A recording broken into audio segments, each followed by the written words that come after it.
الحمد لله نحمده ونستعينه ونستغفره ونؤمن به ونتوكل عليه ونعوذ بالله من شرور أنفسنا ومن سيئات أعمالنا من يهده الله فلا مضل له ومن يضلله فلا هادي له ونشهد أن لا إله إلا الله وحده لا شريك له ولا نظير له ولا مثل له ولا مثال له ونشهد أن سيدنا وسندنا وشفيعنا وشفيع أمرنا وحبيبنا وحبيب ربنا ومولانا محمدا عبده ورسوله أرسله الله إلى كافة للناس بشيرا ونذيرا وداعيا إلى الله بإذنه وسراجا منيرا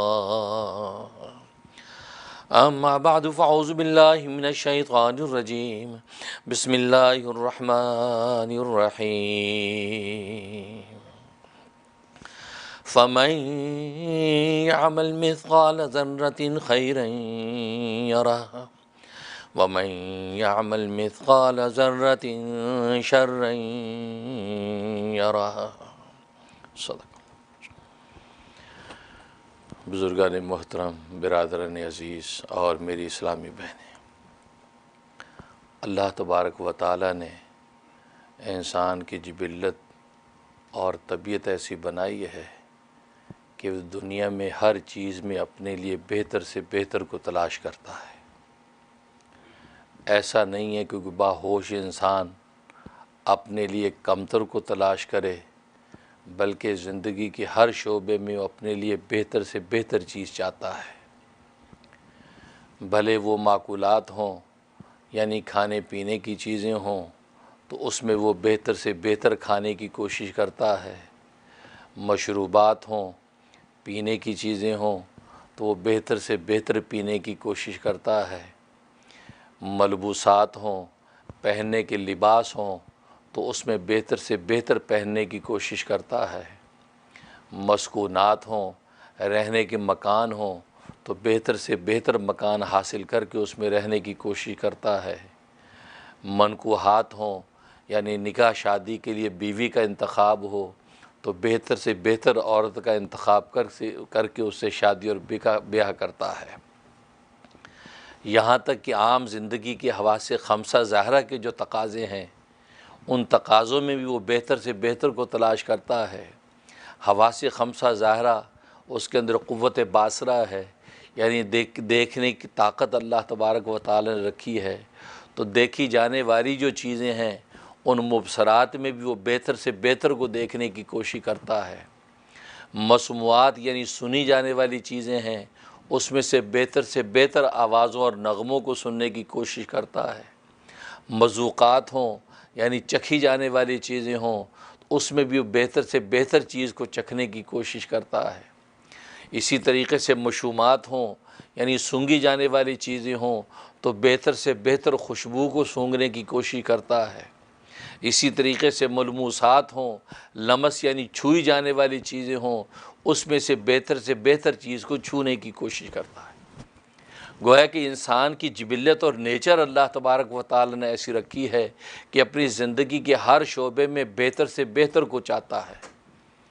اپنے ہوش و حواس میں اور اپنے علم صحیح اور عقل سالم کے نتیجے میں وہ کسی کمتر کی طرف ہاتھ نہیں بڑھاتا بلکہ بہتر کی طرف ہاتھ بڑھاتا ہے۔ اور یہ طبیعت اور جبلت اللہ تبارک و تعالی نے اس کے اندر رکھی ہے۔ کیوں کہ خود اللہ تبارک و تعالیٰ کی جبلت اور طبیعت اور سنت یہ ہے کہ وہ اپنے بندوں میں بھی سب سے بہتر سے بہتر کو دیکھتا ہے۔ وہ بھی یہ چاہتا ہے کہ میرے بندے بہتر سے بہتر ہوتے چلے جائیں اور اس کی نظر وہ بہتر سے بہترین کھلانے والے بن جائیں، تو اللہ تبارک و تعالیٰ کی خود سنت یہ ہے کہ وہ اپنے بندوں میں سے بہتر کو دیکھتا اور تلاش کرتا ہے، اور وہی صفت اور سنت اللہ تبارک و تعالیٰ نے انسان کی نیچر پر ڈالی ہے۔ اس لیے حدیث میں فرمایا کہ خلق اللہ آدم علی صورتہ، کہ اللہ تبارک و تعالیٰ نے آدم کو اپنی صفت پر پیدا فرمایا۔ صفت کا مطلب یہ ہے کہ خود اللہ تبارک و تعالیٰ کا یہ وصف ہے کہ وہ بہتر چیز کو پسند کرتا ہے، کمتر چیز کو پسند نہیں کرتا۔ بالکل اسی طریقے سے یہی نیچر انسان کے اندر ہے، یہی وصف انسان کے اندر اللہ تبارک و تعالیٰ نے رکھا ہے کہ یہ بہتر کو تو پسند کرتا ہے اور کمتر کو پسند نہیں کرتا۔ بہتر کو حاصل کرنے کے لیے ہاتھ بڑھاتا ہے لیکن کمتر کی طرف سے دور بھاگتا ہے۔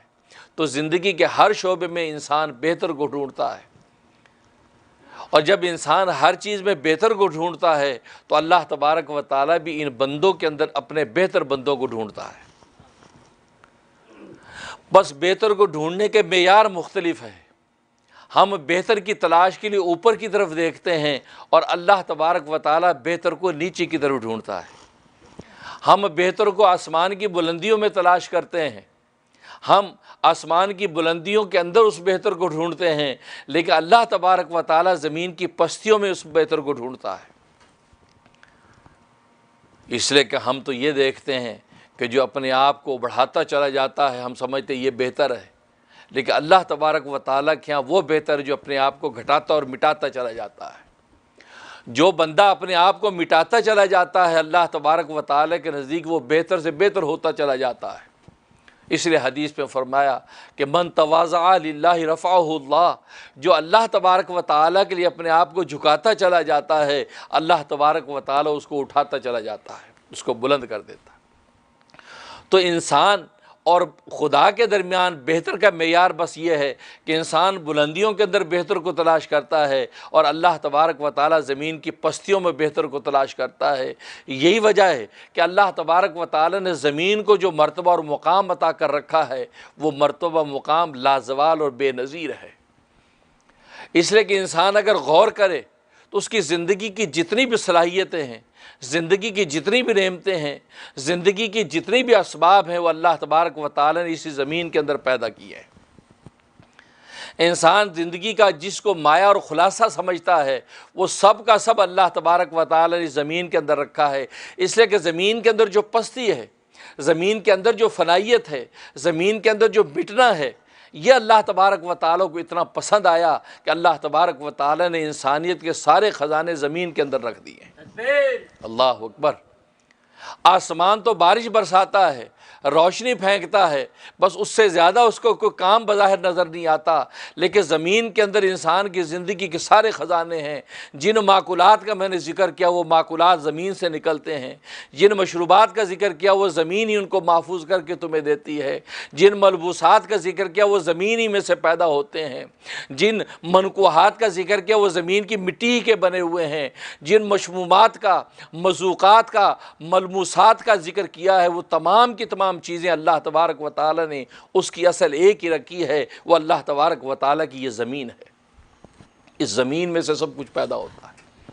کھانے پینے کے دسترخوان ہو تو زمین سے پیدا ہوتے ہیں، پہننے کے لباس ہوں تو زمین سے پیدا ہوتے ہیں، انسان کی منقوحات ہے، نکاح شادی کے جو اسباب زمین سے پیدا ہوتے ہیں، انسان کی خوشبوئیں زمین سے پیدا ہوتی ہیں، انسان کی سنے جانے والی چیزیں زمین سے پیدا ہوتی ہیں۔ گویا کہ کوئی ایسی چیز نہیں کہ جس کو اللہ تبارک و تعالی نے زمین سے پیدا نہ کیا ہو۔ ہاں، جس کی نظر اصل پر ہوتی ہے کہ یار میں دنیا کی ان چیزوں پر ناز کس بات کا کروں، یہ کھانے کے دسترخوان اگر میرے وسیع ہیں تو یہ ناز کی بات نہیں ہے، یہ تو اللہ کے شکر کی بات ہے۔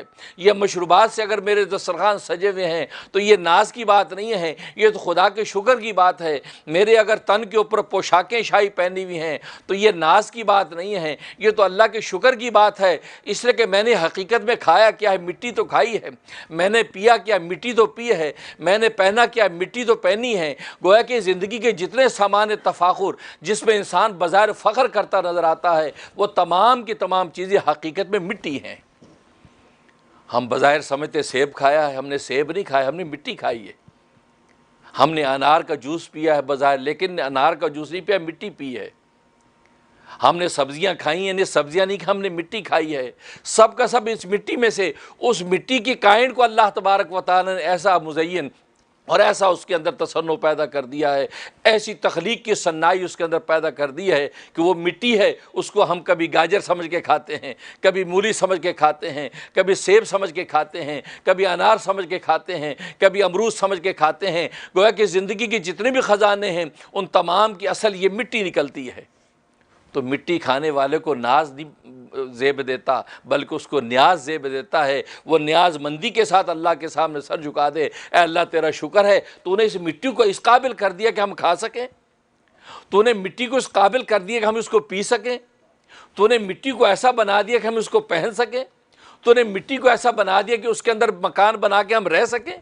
یہ مٹی جو کالی مٹی، وہ مٹی آج ایک محل کی شکل میں خوبصورت نظر آتی ہے۔ یا اللہ تیرا شکر ہے کہ تو نے مٹی اس قابل کر دی ہے کہ آج ہم رہنے والے بن گئے، آج پہننے والے بن گئے، آج کھانے والے بن گئے۔ تبھی تو فرمایا کہ کھانا کھانے کے بعد یہ کہہ دو الحمدللہ الذی اطعمنا وسقانا وجعلنا من المسلمین۔ تمام تعریفیں اسی اللہ کے لیے ہیں جس سے ہم نے کھلایا ہے، جس نے ہمیں کھلایا ہے۔ اس لیے کہ مٹی کو کھانا مشکل ہے، آسان نہیں ہے۔ آپ ڈائریکٹ مٹی کھائیں، کھائی نہیں جائے گی۔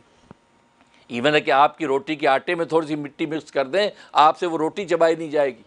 سالن میں تھوڑی سی مٹی مکس کر دے، آپ سے وہ سالن کھایا نہیں جائے گا۔ یا اللہ تیرا شکر ہے تو نے اس مٹی میں سے نکلی ہوئی سبزی، اس مٹی میں سے نکلا ہوا پھل، اس مٹی میں سے نکلی ہوئی ہر چیز کو تو نے ایسا بنا دیا کہ آج ہم نے اتنی راحت کے ساتھ کھایا، یہاں تک کہ ہماری یہ ذائقے کی جو لذت ہے، یہ جو مذوقات زمان کا جو چسکا ہے، وہ کھایا اور ہم جھوم رہے ہیں اور جھوم جھوم کے ہم نے کھایا۔ یا اللہ تیرا شکر ہے کہ تو نے اس مٹی کو کھانے کے قابل بنا دیا، تو نے اس مٹی کو پینے کے قابل بنا دیا ہے۔ الحمدللہ الذی اطعمنا، تمام تعریفیں اس اللہ کے لیے ہیں جس سے ہم نے کھلایا ہے، وسقانا، جس سے ہمیں پلایا ہے، وجعلنا من المسلمین، جس نے ہمیں مسلمانوں میں سے بنا دیا ہے۔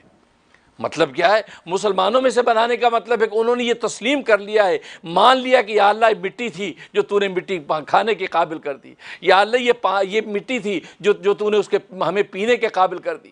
جب لباس پہنا تو دعا کری الحمدللہ الذی البسنی ھذا اللباس، تمام تعریف اس اللہ کے لیے ہیں جس سے ہمیں یہ لباس بنایا ہے، یہ لباس بنایا اور ہمیں خوبصورت بنا دیا ہے۔ حالانکہ یہ لباس مٹی تھا، مٹی پہننے کے قابل نہیں تھی، ہاں اس مٹی کو اے اللہ تبارک و تعالیٰ تو نے ایسا لباس بنا دیا کہ یہ مٹی آج پہننے کے قابل ہے، اس کو پہنا ہم نے تو ہمارا ستر پوشی ہو گئی، اور ستر پوشی پر ہے اللہ تیرا شکر کرتے ہیں۔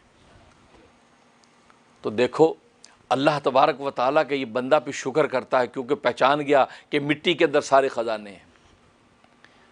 یہی وجہ کہ کل روز قیامت میں اللہ تبارک و تعالیٰ اس مٹی سے پوچھیں گے کہ بتا یہ انسان جو تیرے اوپر رہتا اور جیتا تھا یہ کیسے رہتا تھا، یہ سوتا کیسے تھا، جاگتا کیسے تھا، بولتا کیسے تھا، چلتا کیسے تھا، سوتا کیسے تھا، گفتار رفتار اس کی کیا تھی، دوستوں کے ساتھ نشست و برخاست کیا تھی، اللہ کے حق کیسے ادا کرتا تھا، بندوں کے حق کیسے ادا کرتا تھا۔ اے مٹی تو سارے کے سارے آج مجھے بتا۔ اس لیے حدیث میں فرمایا اے لوگو یہ زمین تمہاری ماں ہے، یہ مٹی کی زمین تمہاری ماں ہے، اس ماں کے اوپر تم جو رہتے ہو، تم جو جیتے ہو، تم جو چلتے ہو، یہ ساری کی ساری خبریں اس ماں کے سینے کے اندر بند ہیں۔ اور یہ ماں کل روز قیامت میں جب اللہ تبارک و تعالیٰ تمہاری اس مٹی کی ماں سے پوچھے گا تمہارا حال کہ بتا تیرے بیٹے جو تیرے اوپر جیتے تھے ان بیٹوں کا طرز عمل کیا تھا، تو تمہاری ماں ساری کی ساری خبریں اپنے خدا کو دے دے گی۔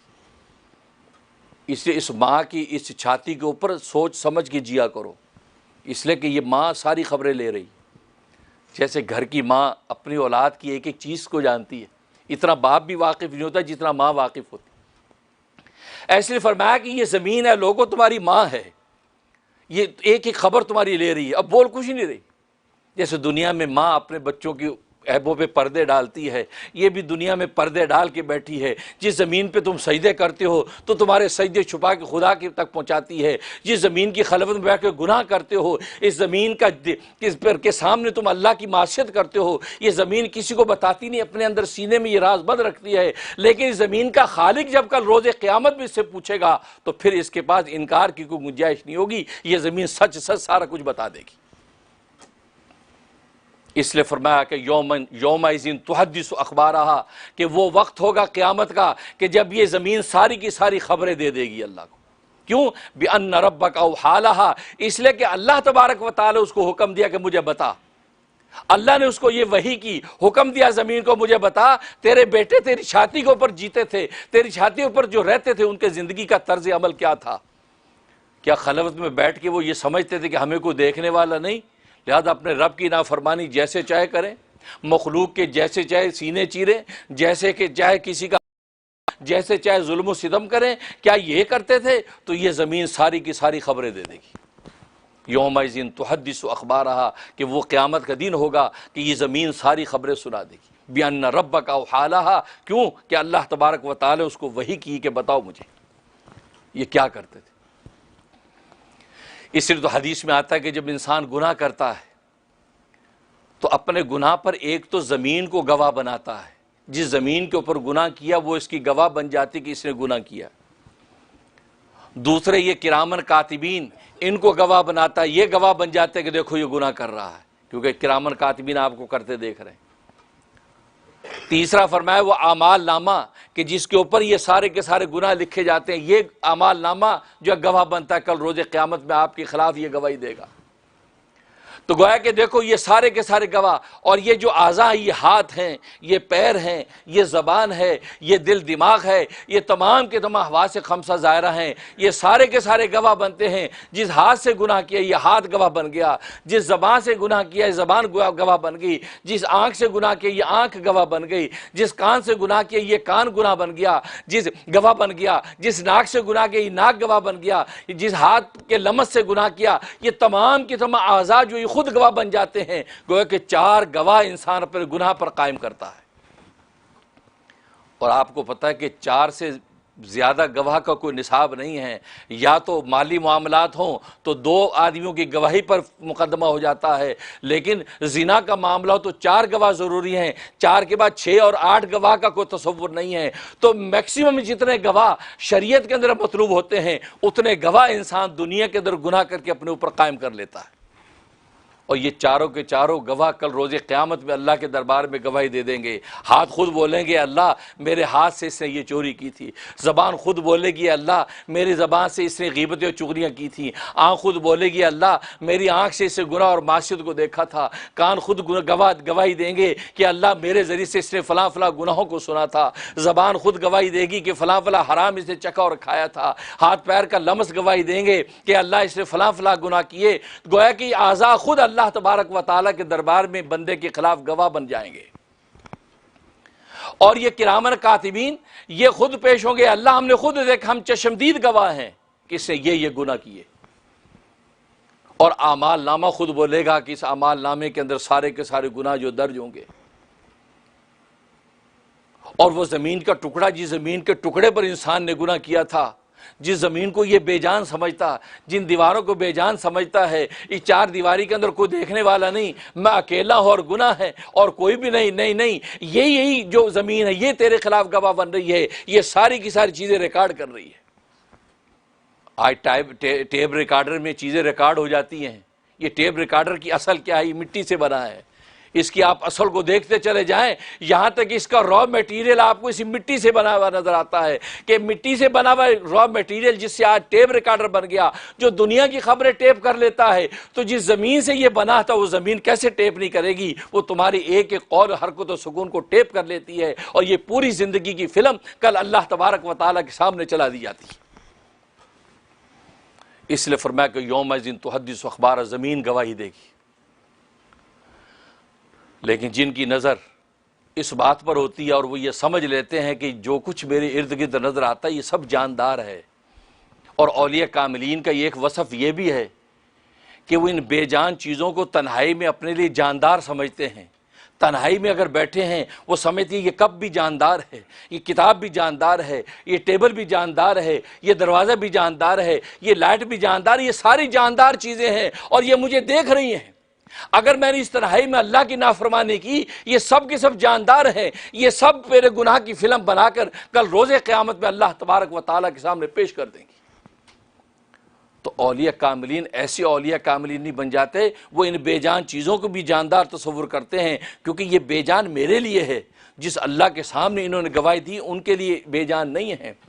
یہ زمین میرے لیے بے جان ہے، جس خالق کے سامنے گواہی دے گی اس کے لیے بے جان نہیں ہے۔ اس خالق کے سامنے زمین بولے گی، اس خالق کے سامنے اعضاء بولیں گے، اس خالق کے سامنے یہ کب بولے گا، دروازے اور دیواریں بولیں گی۔ کیوں کہ اللہ تبارک و تعالیٰ ان کو خالق ہے۔ جب وہ ان کو حکم دے گا بِأَنَّ رَبَّكَ أَوْحَىٰ لَهَا، اللہ حکم دے گا بول، تو وہ ساری کی ساری چیزیں بولنے لگیں گی۔ جس اللہ نے اس بے زبان کو بلا دیا، دیکھو زبان ایک گوشت کا ٹکڑا ہی تو ہے، جیسے جسم کے باقی گوشت کے ٹکڑے ہیں، باقی گوشت کے ٹکڑے بولتے نہیں ہیں لیکن زبان بولتی ہے۔ تو زبان میں کون سی ایسی زبان ہے کہ وہ بولتی ہے؟ یہ اللہ تبارک و تعالیٰ کا حکم ہے کہ بِأَنَّ رَبَّكَ أَوْحَىٰ لَهَا، اللہ نے زبان کے اس گوشت کے ٹکڑے کو حکم دے دیا کہ تو بول، تو زبان بولتی ہے۔ کل کو اللہ اس کے منہ پر تالا لگا دیں گے، آنکھ کو کہا کہ آنکھ بول، تو آنکھ بولنے لگے گی، کان بولنے لگیں گے، ناک بولنے لگے گی، ہاتھ پیر بولنے لگیں گے۔ یہ تو اللہ کے حکم کی پابند ہے۔ اگر آج اللہ تبارک و تعالیٰ نے باقی اعضاء کو خاموش کر رکھا ہے اور زبان کو کہہ رکھا ہے تو بول، تیرا کام بولنا ہے، تو زبان ہمیں بولتی نظر آتی ہے۔ بالکل اسی طریقے سے آج یہ کب ہمارے سامنے خاموش نظر آتا ہے، لیکن کل روز قیامت میں جب گواہی دے گا اللہ اس کو کہ بول، تو یہ کب وہ بولے گا جو دنیا میں اسے دیکھا ہوگا۔ اس لیے تنہائیوں کے اندر بھی جب یہ تصور باندھو کہ سب جاندار چیزیں ہیں، جیسے جلوتوں میں، مجلس و محفلوں میں انسان گناہ کرتے ہوئے 10 دفعہ سوچتا ہے کہ یار لوگ دیکھ رہے ہیں، یار اگر میں بولوں گا تو لوگ کیا کہیں گے، اگر میں یہ کروں گا تو لوگ کیا کہیں گے، یہ ادھر سوچوں گا تو لوگ کیا کہیں گے۔ انسان جلوتوں میں اور مجلس اور بازاروں کے اندر وہ گناہ نہیں کرتا جو وہ کرنا چاہتا ہے، وہ شرماتا ہے لوگوں کے، لوگ دیکھ رہے ہیں۔ بس یہی تصور مومن کی شان ہے کہ تنہائی کے اندر بھی جب بیٹھتا ہے تو اس کے ارد گرد جو بے جان چیزیں ہیں ان کو دیکھ کر وہ تصور باندھتا ہے کہ یہ ساری کی ساری جاندار ہیں اور یہ دیکھ رہی ہیں اور کل روز قیامت میں میرے خلاف گواہی دیں گی۔ لہذا اس تنہائیوں کے اندر بھی پہرے لگ جاتے ہیں اور کسی قسم کے گناہ کی طرف وہ ہاتھ نہیں بڑھاتا۔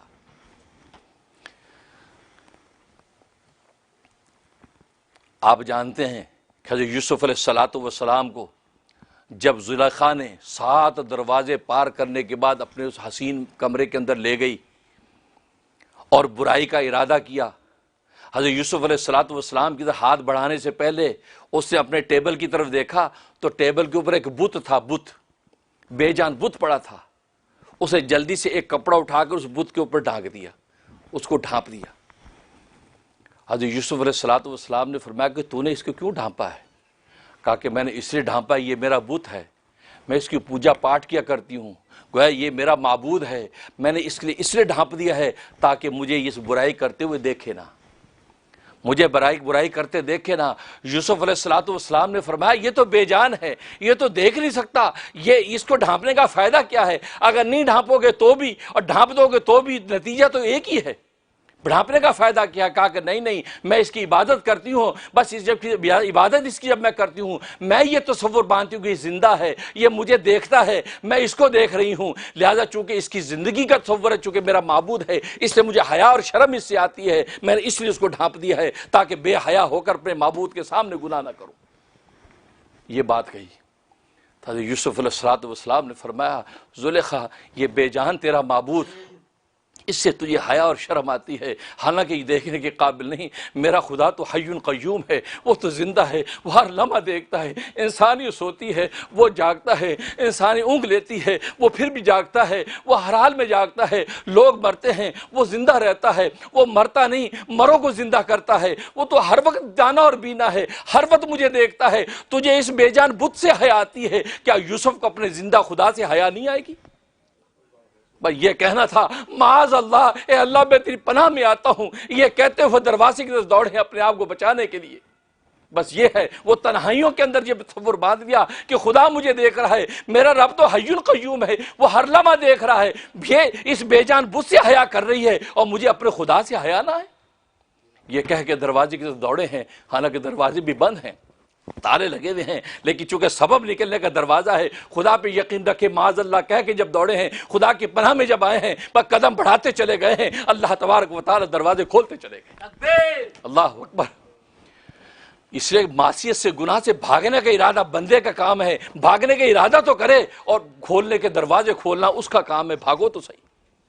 آج ہم چت گر جاتے ہیں، جی ممکن نہیں، امپاسبل، اجی مفتی صاحب، اجی مولوی صاحب، گناہوں سے بچنا، امریکہ میں گناہوں سے بچنا بڑا مشکل ہے، جی نہیں پاسبل نہیں، ہو جاتے ہیں۔ نہیں، تم بس ایک دفعہ بھاگنے کا ارادہ کرو، خدا کی گود میں تو آؤ، معاذ اللہ کہو، اے اللہ میں تیری پناہ میں آتا ہوں، اور جو اللہ کی پناہ میں آ گیا، اللہ اکبر، پھر اس پر کوئی نگاہ ڈالنے والا نہیں۔ آج امریکہ کی پناہ میں جو آ جائے، کوئی اس کو پہ ہاتھ ڈالنے والا نہیں۔ آج امریکہ کی پناہ میں آ گئے ہیں، ہم نے پولیٹیکل اسائلم لے لیا ہے، امریکہ کی پناہ میں آ گئے ہیں، تو دنیا کے مائی کو کوئی بلال ہاتھ نہیں ڈالتا۔ انگلینڈ کی پناہ میں آ گئے ہیں، ہم یورپ کی پناہ میں آ گئے ہیں، جس سیاسی پناہ میں چلے گئے ہیں، دنیا کی کوئی دوسری طاقت ہاتھ ڈال سکتی ہے؟ ایک چھوٹا سا کوئی ملک اٹلی نے پناہ دے دی ہے، تو دنیا کی ساری طاقتیں کہتے نہیں، اس نے پناہ دے دی ہے، بھائی یہ ان کی پناہ میں آ گیا ہے۔ جو خدا بادشاہوں کا بادشاہ ہے، ساری طاقتیں کائنات کی اس نے تقسیم کی ہے، وہ کہتا تم میری پناہ میں تو آ کے دیکھو، جب تم میری پناہ میں آ کے دیکھو کہ دنیا کی کوئی طاقت تم پر نگاہ نہیں ڈال سکتی۔ لیکن آج ہم اللہ کی پناہ میں اپنے آپ کو دیتے کہاں ہیں؟ جبکہ اللہ نے اعوذ باللہ کا سبق سکھا دیا، اب میری پناہ میں تو آؤ۔ اللہ اکبر۔ حضرت موسیٰ علیہ السلام سے افلاطون نے سوال کیا۔ افلاطون اپنے زمانے کا بڑا ذہین شخص تھا، اس کی ذہانت اور فطانت کا عالم یہ تھا کہ ایک مرتبہ حضرت جبرائیل علیہ السلام کی اس سے ملاقات ہوئی، ابھی بچہ تھا یہ۔ حضرت جبرائیل نے پوچھا، بتا جبرائیل فرشتہ کہاں ہے؟ وہ علم اشکال کا ماہر تھا، جس کو آج کل جیومیٹری کا علم کہتے ہیں، علم اشکال کا ماہر تھا۔ اس علم اشکال کی تصویریں بنائی، زمین پہ لکیریں لگائیں، اور نکالنے کے بعد کہنے لگا یا میں ہوں یا تو ہے۔ یعنی اس نے یہ نتیجہ نکال لیا کہ جبرائیل یا میں ہی، حالانکہ وہ انسانی شکل میں بیٹھے ہیں، لیکن وہ سے اپنے ایسا علم اس کو حاصل تھا، کہا کہ یا میں ہوں یا تو ہے، اتنا ذہین۔ اس لیے تو افلاطون ایک محاورہ بن گیا، افلاطون، کہ یار یہ بچہ تو افلاطون ہے، مطلب اتنا ذہین فتین بچہ افلاطون۔ تو افلاطون نے حضرت موسیٰ علیہ السلام کو دیکھا، حضرت موسیٰ علیہ السلام چلے جا رہے ہیں، اور یہ عجیب بات ہے کہ یہ کسی بیوقوف اور پاگل سے ملاقات نہیں کرتا تھا۔ کہتے بیوقوف پاگل سے جب ملاقات کریں گے تو اس کے پاگل پن کا اثر اس کی صحبت کی وجہ سے آپ کی طبیعت میں پڑے گا، لہذا ذہین اور سمجھدار لوگوں ہی سے ملتا تھا، ہر ایک سے ملاقات نہیں کرتا تھا۔ ایک مرتبہ جب یہ اپنے خادم کے ساتھ چلا جا رہا ہے، حضرت موسیٰ علیہ السلام کو جاتے دیکھا پیچھے سے، تو کہا کہ یہ جو شخص چل رہا ہے، اس کی جو چال ڈھال مجھے بتا رہی ہے، یہ شخص بڑا ذہین اور فتین معلوم ہوتا ہے، یہ کچھ عالی مرتبہ شخص لگتا ہے، اس کو بلاؤ، میری ملاقات کراؤ۔ حضرت موسیٰ علیہ السلام کو خادم میں بلایا، ملاقات ہوئی۔ افلاطون سوال کرتا ہے، اچھا آپ بنی اسرائیل کے موسیٰ آپ ہیں؟ سن رکھا تھا کہ نبی موسیٰ ہیں۔ کہا کہ آپ سے ایک سوال کرنا ہے۔ کہا کہ ہاں کریں۔ کہا سوال یہ ہے، سوال یہ کہ اگر حوادث زمانہ، زمانے کے جو حادثات ہیں، زمانے کے جو مصائب ہیں، یہ تیر بن جائیں اور یہ آسمان و زمین کمان بن جائے، اتنی بڑی کمان ہو، ایسا تیر ہو مصائب کا، اور چلانے والے رب کائنات ہوں، اس تیر کے نشانے سے کون بچ سکتا ہے؟ ظاہر ہے کون بچے گا پھر؟ رب کائنات خود چلانے والا، اور حوادث زمانہ وہ تیر ہیں، اور وہ آسمان و زمین کمان ہیں، اس کے نشانے سے کوئی نکل ہی نہیں سکتا۔ کہا کہ اس سے بچنے والا کون ہے؟ جیسے یہ سوال کیا، حضرت موسیٰ علیہ السلام نے برجستہ فرمایا، وہ بچ جائے گا جو تیر چلانے والی کے بغل میں آ جائے گا۔ تیر چلانے والے کے بغل میں جو آ گیا وہ بچ جائے گا، اس لیے کہ تیر تو سامنے جاتا ہے، لیکن بغل میں جو آئے گا وہ بچ جائے گا۔ جیسے ہی جواب سنا، اچھل گیا، وجد آ گیا، کہا کہ واقعی نبوت کے علاوہ اس کا جواب کوئی نہیں دے سکتا، نبی اس کا جواب دے سکتا ہے۔ بھائی یہی حقیقت ہے اعوذ باللہ من الشیطان الرجیم کی، اے اللہ میں آپ کی پناہ میں آتا ہوں۔ بندہ جو اللہ کی آغوش میں آ جاتا ہے تو پھر دنیا کی کوئی طاقت اس کا بال بیکا نہیں کر سکتی، نہ شیاطین کے حملے اس پر حملہ آور ہو سکتے ہیں، نہ نفس کی خواہشات اس پر حملہ آور ہو سکتی ہیں، کیونکہ اللہ تبارک و تعالیٰ کی جب پناہ اور آغوش میں آ گیا ہے تو پھر اب یہ سارے کے سارے تیر ادھر تو ضائع ہو سکتے ہیں، اس بغل میں بیٹھنے والے پہ کوئی تیر نہیں چلے گا۔ تو حضرت موسیٰ علیہ السلام تو وہ یہ حقیقت کو بیان کر رہے ہیں، یہ معاذ اللہ۔ تو حضرت یوسف علیہ السلام نے معاذ اللہ کہا، اور دروازے کی طرف دوڑے ہیں۔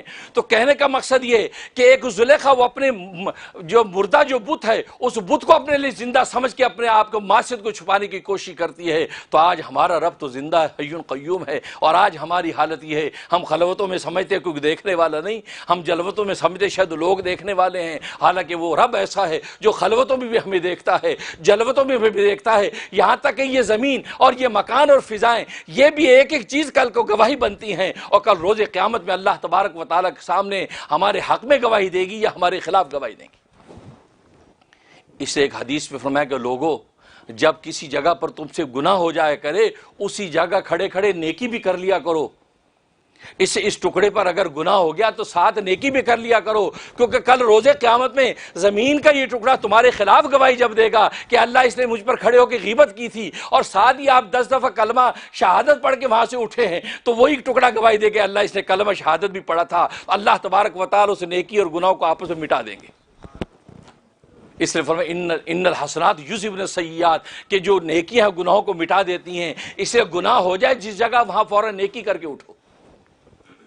دیکھو کتنا آسان نسخہ بتا دیا، کیونکہ نبی بھی جانتے ہیں بندے کمزور ہیں، گناہ ہوں گے، خطائیں ہوں گی، اور یہ ان کی گھٹی میں گناہ خطائیں ہو جاتی ہیں، لیکن ان گناہوں کا ازالہ تو کریں۔ گندگی جسم کو لگتی ہے، صبح شام ہم استنجا کرتے ہیں، کیوں کرتے ہیں؟ گندگی لگتی ہے، لیکن ہم دھو تو لیتے ہیں۔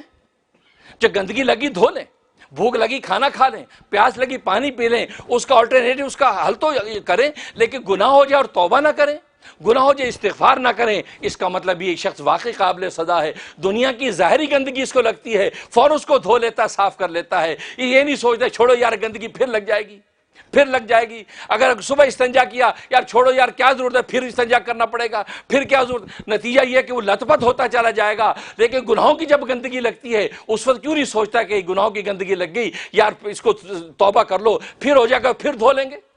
وہ سوچتا نہیں یار گناہ ہوتے رہتے ہیں یار، کٹھی توبہ کریں گے جب 80 سال کے بڈھے ہو جائیں گے۔ جب ہم نے گناہ کو نہیں چھوڑا ہوگا گناہ ہمیں چھوڑ جائیں گے۔ بڑھاپے میں تو گناہ ہمیں چھوڑ جاتے ہیں، اب نہ ہاتھوں میں تاب نہیں ہے، آنکھوں میں بینائی نہیں ہے، زبان میں سکت نہیں ہے، اب گھٹنوں میں جان نہیں ہے، اب تو گناہ ہمیں چھوڑ کے چلے گئے۔ اب گناہ چھوڑے تو کیا چھوڑے، جوانی میں گناہ چھوڑا تو کمال تو یہ ہے، کمال تو یہ ہے۔ اس لیے فرمایا کہ گناہ ہو جائے تو توبہ کر لو۔ تو نبی نے فرمایا جس زمین کے ٹکڑے پہ تم سے گناہ ہو جائے فوراً اسی جگہ پر کھڑے کھڑے نیکی کر کے اٹھو، تاکہ وہ کل روز قیامت میں تمہارے حق پہ گواہی دے دے۔ آسان نسخہ۔ لیکن بات یہ ہے کہ انسان 7 طرح کے گناہ کرتا ہے، 7 طرح کے۔ اس لیے کہ انسان میں ایک تو حواس خمسہ ظاہرہ ہیں، یعنی اس کے اندر قوت باصرہ ہے، آنکھوں کے گناہ کرتا ہے، اس میں قوت کانوں میں قوت سامعہ سننے کی گناہ کرتا ہے، زبان میں قوت ذائقہ چکھنے کی گناہ کرتا ہے، ناک میں قوت شامہ سونگھنے کی گناہ کرتا ہے، ہاتھ پیر میں قوت لامسہ چھونے کی قوت گرم اور نرم کو چھوتا ہے، اس کے گناہ کرتا ہے۔ اور اس کے اندر پیٹ ہے، شکم، پیٹ کے گناہ کرتا ہے، کھانے پینے کے پیٹ کے گناہ کرتا ہے، اور شرمگاہ ہے، شرمگاہ کے گناہ کرتا ہے، 7 قسم کے گناہ کرتا ہے۔ اس لیے امام غزالی رحمہ اللہ تعالیٰ فرماتے ہیں اللہ تبارک و تعالیٰ نے کل روز قیامت میں جہنم کے دروازے بھی 7 ہی رکھے ہیں۔ آپ کو پتہ ہے جہنم کے 7 دروازے ہیں، یعنی 7 اس کے طبقات، 7 دروازے جہنم کے۔ 7 دروازے اس لیے ہیں کہ انسان سے دنیا میں گناہ 7 طرح کے ہوتے ہیں، اور گناہ کی وجہ سے انسان جہنم کے اندر گرتا ہے، گناہ کی وجہ سے انسان جہنم میں گرتا ہے۔ لہذا کہیں زبان کے گناہوں کی وجہ سے جہنم کی طبقے میں گرے گا، کہیں ناک کے گناہوں کی وجہ سے گرے گا، کہیں کان کے گناہوں کی وجہ سے گرے گا، کہیں زبان کے گناہوں کی وجہ سے گرے گا، کہیں ہاتھ پیر کے گناہوں کی وجہ سے گرے گا، کہیں پیٹ کے گناہوں کی وجہ سے گرے گا، کہیں شرمگاہ کے گناہوں کی وجہ سے گرے گا۔ تو 7 طرح کے جو گناہ انسان دنیا کے کرتا ہے، اس لیے اللہ تبارک و تعالیٰ نے جہنم کے دروازے بھی 7 بنا رکھے ہیں، جس پر جس طرح کے گناہ غالب ہوں گے اللہ تبارک و تعالیٰ اس دروازے سے اس کو جہنم میں داخل کریں گے۔ تو انسان سوچ لے کہ اگر زبان کی غیبتیں، چغلیاں، جھوٹ اس کا عادی ہے، سمجھ لے کہ پھر وہ دروازہ جو زبان کے گناہوں والا اس دروازے جہنم میں ڈالا جائے گا۔ اسی طریقے سے باقی جسم کے اعضاء کے گناہوں کو سوچ لے، اگر کان کے گناہوں کا عادی ہے سوچ لے کہ کان کے گناہوں والا جو دروازہ اس دروازے جہنم میں ڈالا جائے گا۔ گویا کہ 7 طرح کے دروازوں سے جہنم کے اندر پھینکا جائے گا، اور اس کے 7 طبقے رکھے ہیں، کیونکہ 7 طرح کے طبقات، 7 طرح کی جماعتیں جہنم میں ڈالی جائیں گی۔ اس لیے حدیث میں فرمایا کہ سب سے پہلا اوپر کا جو طبقہ ہے وہ اہل توحید کا ہوگا، یعنی مسلمانوں کا ہوگا، جو ایمان لائے ہیں لیکن گناہ گار ہیں، انہیں زبان کے گناہ کیے ہیں، کان کے گناہ کیے ہیں، ہاتھ پیر کے گناہ کیے ہیں، سب سے اوپر کا طبقہ ان کا ہے اہل توحید کا، کہ جو گناہ گار ہیں یعنی اسات المومنین، ان کو اس پہلے طبقے کے اندر ڈالا جائے گا۔ دوسرا طبقہ نصارہ کا ہے، عیسائیوں کا ہے۔ عیسائی جو ہے جو ایمان سے دور ہیں اور دیگر گناہوں کے اندر مبتلا ہیں، دوسرے طبقے کے اندر نصارہ عیسائیوں کو ڈالا جائے گا۔ تیسرا طبقہ یہود کے لیے ہے، یہودی جو ایمان سے دور اور گناہوں کے اندر مبتلا ہیں، ان کو تیسرے طبقے کے اندر ڈالا جائے گا۔ اور چوتھے طبقے میں صابئین کو ڈالا جائے گا، یہ چوتھے طبقے میں ہوں گے۔ اور پانچویں طبقے کے اندر مجوسین کو ڈالا جائے گا، یہ پانچویں طبقے میں ہوں گے۔ اور چھٹے طبقے میں مشرکین کو ڈالا جائے گا، جو اللہ تبارک و تعالیٰ کے ساتھ شریک ٹھہراتے ہیں اور شرک کی کوئی معافی نہیں ہے، ان کو چھٹے طبقے میں ڈالا جائے گا۔ اور ساتویں طبقے کے اندر منافقین کو ڈالا جائے گا، ان المنافقین فی الدرک الاسفل من النار، جو جہنم کی سب سے نیچا کا طبقہ جو ہوگا اس کے اندر منافق پھینکے جائیں گے۔ یہ 7 طبقوں کے اندر 7 طرح کے لوگ ڈالے جائیں گے۔ لیکن میں نے بتایا انسان دنیا میں 7 ہی طرح کے گناہ کرتا ہے۔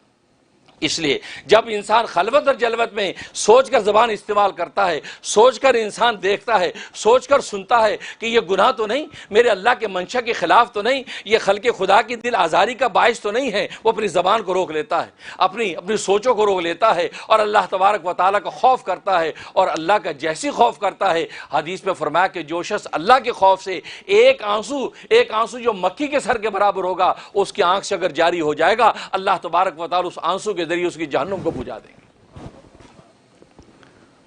بس یہ تصور کا جو انقلاب ہے، یہ ہے ایمان کی شان۔ انسان خلوت اور جلوت میں یہ تصور باندھے کہ ہر چیز مجھے دیکھتی ہے اور یہ جاندار ہے اور کل روز قیامت میں میرے خلاف گواہی دے گی۔ لکھا کہ ایک شخص اپنے وقت کا بڑا عابد اور زاہد تھا، کسی سفر میں قافلے میں ساتھ جا رہا تھا، تو استنجا کرنے کے لیے وہ ایک کھیت کی طرف گیا۔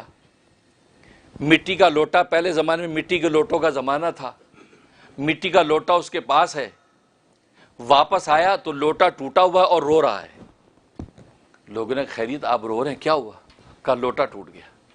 کہا کوئی بات نہیں، مٹی کا لوٹا ٹوٹ گیا، دوسرا لے لیں۔ وہ روئے جا رہا ہے۔ دیکھو اس کو کہتے عقل معاد، کہ دنیا کی امور میں سے آخرت کا تصور کھینچ لینا، یہ ہے کمال۔ اس سے تو حدیث میں آتا دنیا مزرۃ للآخرہ، یہ دنیا آخرت کی کھیتی ہے۔ اس دنیا کے بیج میں آخرت چھپی ہوئی ہے۔ دیکھو آپ آم کا بیج اٹھاتے ہیں، اس کے اندر آم چھپا ہوا ہے، آپ مٹی کے اندر دفناتے ہیں، آم کا پودا نکل آتا ہے۔ کھجور کی گٹھلی میں کھجور چھپی ہوئی ہے، آپ مٹی کے اندر دباتے ہیں، اس میں کھجور نکل آتی ہے۔ آپ کسی بھی قسم کے فصل کا بیج لیتے ہیں، اس بیج کے اندر ساری فصل چھپی ہوئی ہے، آپ زمین میں بوتے وہ فصل اگاتی ہے۔ تو گویا کہ اسی طریقے سے آپ کی یہ جو دنیا ہے، اس دنیا کی بیج میں اللہ تبارک و تعالی نے آخرت کو چھپا رکھا ہے۔ اب وہ نکالنی کیسی ہے؟ بس یہی انبیاء کرام علیہ الصلوۃ والسلام نے طریقہ بتایا کہ یہ جو دنیا کا بیج ہے، اس دنیا کے بیج میں سے آخرت تمہیں کیسے نکالنی ہے۔ بس اس کا طریقہ یہ ہے، آپ پردے جیسے زمین کے پردے کے اندر بیج کو بو دیتے ہیں اور وہاں سے وہ نکل آتا ہے، ایسے انسان جو اللہ تبارک و تعالیٰ کی ستاری اور خوف کے پردے میں اپنے آپ کو جب لپیٹ لیتا ہے، تو خدا تبارک و تعالیٰ آخرت آپ کو عطا کر دیتے ہیں۔ اللہ اکبر۔ تو وہ رونے لگا، کہا کہ آپ روتے کیوں ہیں؟ کہا کہ میں روتا اس لیے ہوں کہ یہ لوٹا میرے ساتھ 30 سال سے میرے ساتھ ہے، 30 سال سے اس لوٹے سے میں استنجا کرتا ہوں۔ اب میں روتا اس لیے ہوں کہ یہ لوٹا میرا ٹوٹ گیا، اب میں نیا لوٹا لوں گا، اس لوٹے نے 30 سال سے اسی نے صرف میری شرمگاہ کو دیکھا ہے۔ مجھے اب حیا آ رہی ہے کہ میں دوسرا لوٹا لوں گا تو وہ لوٹا میری شرمگاہ کو دیکھے گا، بس اس تصور سے مجھے شرم آ رہی ہے اور رو رہا۔ آپ اندازہ کیجئے، اس سے سبق لیجئے کہ شرم والے لوگوں کی حالت، ایمان ایسا ان کو با حیا بنا دیتا ہے، وہ اپنے استنجے کرنے والے لوٹے سے بھی حیا کرتے ہیں، اپنے زمین کے ٹکڑوں سے بھی حیا کرتے ہیں۔ کیوں کہ یومئذ تحدث اخبارہا، کیونکہ یہ ساری کی ساری چیزیں کل روز قیامت میں خبریں دے گی۔ بھئی یہ تصور بندہ باندھ لیتا ہے تو پھر اس کو سمجھ میں آ جاتا ہے کہ واقعی یہ لوٹا بھی جاندار ہے۔ آج یہ لوٹا اگر ٹوٹ گیا ہے تو نیا لوٹا آئے گا، تو نیا لوٹا میری شرمگاہ دیکھے گا۔ تبھی تو صحابہ اکرام رضوان اللہ علیہم اجمعین کی شرم و حیا کا عالم یہ تھا کہ جب بیت الخلاء میں جاتے تھے اپنے آپ کو سمیٹتے تھے، اپنے آپ کو خود سمیٹ کے بیٹھتے تھے، یوں دورے ہو کے بیٹھتے تھے کہ اللہ میاں دیکھ رہا ہے، ہمیں شرم آتی ہے، ہم شرمگاہ کو کھول رہے ہیں، اللہ دیکھ رہا ہے، ہمیں حیا آ رہی ہے۔ یعنی ایمان ہے کہ اللہ تبارک و تعالیٰ کو قرآن میں آیتیں اتارنی پڑیں کہ ان سے کہو اپنے آپ کو اتنی مشقت میں کیوں ڈالتے ہو؟ یہ دورے ہو کے جو بیٹھتے ہیں اپنے آپ کو چھپا کے بیٹھتے ہیں تو کیا اللہ سے چھپ جاتے ہیں؟ اللہ سے تو پھر بھی نہیں چھپ سکتے، اللہ پھر بھی دیکھ رہا ہے۔ لہٰذا نارمل اپنے آپ کو ریلیکس نارمل ہو کے استنجا کریں، اپنے ظاہری معتدل طریقے سے حیا کے تقاضے قائم رکھیں، لیکن اپنے آپ کو اتنا دورہ کر کے اپنی حاجت کو پورا کرتے اپنے آپ کو تکلیف نہ ڈالیں، کیونکہ کسی بھی حال میں اللہ سے چھپ نہیں سکتے۔ تو پھر ہم صبح شام خدا کے گھر میں آ کر اللہ کے گھر سے کیسے چھپ سکتے ہیں؟ اللہ کے گھر میں آ کے، وہ تو بیت الخلاء میں جا کے خدا کو بھولتے نہیں ہیں، ہم اللہ کے گھر میں آ کے خدا کو بھول جائیں؟ اللہ کے گھر میں بیٹھ کے خدا کی معصیت کریں، غیبت کریں، چغلی کریں، ٹھٹھا کریں؟ نہیں نہیں، یہ مومن کی شان نہیں ہے۔ مومن کی شان یہ خلوت ہو جلوت ہو، ہر وقت اللہ تبارک و تعالیٰ کا تصور باندھتے کہ اللہ ہمیں دیکھ رہے ہیں۔ تبھی تو یہ سنت ہے کہ آپ جب قضاء حاجت کے لیے جائیں، جب نیچے ہو جائیں تب اپنی شرمگاہ کو خالی کریں، تب اپنا دام نیچے کریں، تب اپنا پاجامہ اتاریں، یہ نہیں کھڑے کھڑے ننگے ونگے کھڑے ہو گئے۔ اس کو بھی منع فرمایا، یہ خلاف ادب ہے۔ کیوں؟ اس لیے کہ ظاہر ہے کہ آپ اپنی طرف سے جتنا ہو سکتا ہے حیا کے تقاضے پورے کریں۔ تو معلوم یہ ہوتا ہے کہ صحابہ کرام رضوان اللہ علیہم اجمعین کی تربیت ایسی ہو گئی تھی کہ وہ خلوتوں میں وہاں پر بھی یہ احساس رکھتے تھے اللہ ہمیں اس حالت میں دیکھ رہا ہے۔ بس بندہ جب یہ تصور باندھ لیتا ہے کہ میری ہر حالت اللہ کے سامنے منکشف ہے اور کل روز قیامت میں ایک ایک چیز میرے اللہ کے سامنے گواہی دے گی، تو بس یہ تصور باندھ لے گا تو پھر خلوتوں کے اندر بھی وہ پہرے لگ جائیں گے اور پھر وہ گناہوں کی طرف آگے بڑھتا نہیں ہے۔ اس لیے فرمایا یومئذ تحدث اخبارہا، کہ زمین کل روز قیامت میں اللہ تبارک و تعالیٰ کے سامنے ہماری ساری خبریں دے دے گی۔ تبھی نبی نے فرمایا کہ زمین تمہاری ماں ہے، لہذا اس ماں کے اوپر سنبھل کر چلو، کیونکہ ایک ایک چیز کی خبر کل کو دے دے گی۔ جب خبر دے دے گی تو پھر ہمارے پاس کوئی جواب نہیں ہوگا۔ اس لیے اللہ سے دعا ہے کہ اللہ تبارک و تعالیٰ ہم اس حقیقت کو سمجھنے کی توفیق عطا فرمائے کہ دنیا کے اندر جو کچھ کر رہے ہیں، اور یہ حقیقت اگلی آیت میں بتا دی، فَمَن يَعْمَلْ مِثْقَالَ ذَرَّةٍ خَيْرًا يَرَهُ، جسے ایک ذرہ برابر بھی نیکی کی ہوگی تو کل روز قیامت میں اپنی نیکی کو دیکھ لے گا۔ اس کو ریاکاری کی ضرورت نہیں، کیونکہ اللہ نے اس کو سیو کر لیا، وہ آپ کو پہنچے گا، ملے گا۔ وَمَن يَعْمَلْ مِثْقَالَ ذَرَّةٍ شَرًّا يَرَهُ، جسے معمولی سی بھی برائی کی اس کو معمولی نہ سمجھے، وہ معمولی برائی بھی کل روز قیامت میں آپ کے سامنے آ جائے گی۔ اس لیے معمولی سے معمولی گناہ سے بچو، اور معمولی سے معمولی نیکی کو معمولی سمجھ کے چھوڑو نہیں، بلکہ وہ نیکی بھی کر لو۔ اس لیے صحابہ اکرام رضوان اللہ علیہم اجمعین کی حالت یہ ہو گئی تھی، ایک انگور کا دانہ بھی صدقہ دینا پڑتا ہے، ایک انگور کا دانہ صدقہ دے دیتے تھے۔ بلکہ ایک مرتبہ آپ صلی اللہ علیہ وسلم تشریف فرما ہیں، ایک مانگنے والا سائل آیا، کہا کہ اللہ کے نام پہ کچھ دے دو۔ آپ کے پاس ایک کھجور تھی، آپ نے کھجور دے دی۔ تو کہنے لگے اللہ کا نبی اور ایک کھجور دیتا ہے، اللہ کا نبی ہو کر ایک کھجور دے رہا ہے؟ تو آپ نے فرمایا یہ ایک کھجور بہت سے ذرات سے زیادہ بہتر ہے، کہ فَمَن يَعْمَلْ مِثْقَالَ ذَرَّةٍ خَيْرًا يَرَهُ، کسی ایک ذرہ برابر بھی نیکی کی تو وہ بھی آخرت میں دیکھ لے گا۔ تو فرمایا کہ ایک ذرہ تو ایک معمولی سی چونٹی کے برابر کو کہتے ہیں، فرمایا کہ یہ کھجور تو بہت سے ذرات سے بھی زیادہ بھاری ہے، لہذا یہ کھجور بھی اللہ کے راستے میں قبول کر۔ اس لیے فرمایا اتقوا النار، اپنے آپ کو جہنم کی آگ سے بچاؤ، ولو بشق تمرین، بھلے ایک کھجور کا ٹکڑا ہی کیوں نہ ہو، پوری کھجور بھی نہیں، اس کا ٹکڑا بھی اگر آپ کو اللہ کے راستے میں صدقہ دے کر جہنم سے بچ سکتی ہو، فرمایا ٹکڑا دے کر جہنم سے بچ جاؤ، کیونکہ صدقات انسان کو جہنم سے بچا دیتے ہیں۔ تھوڑا ہو یا زیادہ ہو، اللہ کے راستے میں دینے کی عادت ڈال لو، اللہ تبارک و تعالیٰ دنیا میں جنت کے فیصلے کر دیں گے۔ اللہ تبارک و تعالیٰ سے دعا ہے کہ ہمیں اس حقیقت حقہ پر عمل کرنے کی توفیق عطا فرمائے۔ وآخر دعوانا الحمدللہ رب العالمین۔ آج کا خطبہ اسپانسر کیا ہے نیو جرسی سے جواد فیملی نے۔ ہم جواد فیملی کے لیے دعا گو ہیں کہ اللہ تبارک و تعالیٰ ان کی جائز دلی مرادیں پوری فرمائے، ان کو ظاہری باطنی دولتوں سے مالا مال فرمائے، اور ظاہر ہے کہ انہوں نے اس آج کے خطبے کو اسپانسر کیا، اور یہ پیغام حق جو ہے پوری دنیا کے اندر جہاں بھی پہنچا ہے ان کے لیے اس کو صدقہ جاریہ بنائے۔ جو بھی مالی اخراجات انہوں نے برداشت کیے ہیں، اللہ ان کو دن دگنی رات چوگنی ترقی عطا فرمائے، اور جو لوگ بھی ہمارے رحم ٹی وی کے ساتھ کسی بھی حوالے سے جو ہمارے ساتھ تعاون کرتے ہیں، اللہ تبارک و تعالیٰ ان کی تعاون کو قبول و منظور فرمائے۔ وما علینا الا البلاغ المبین۔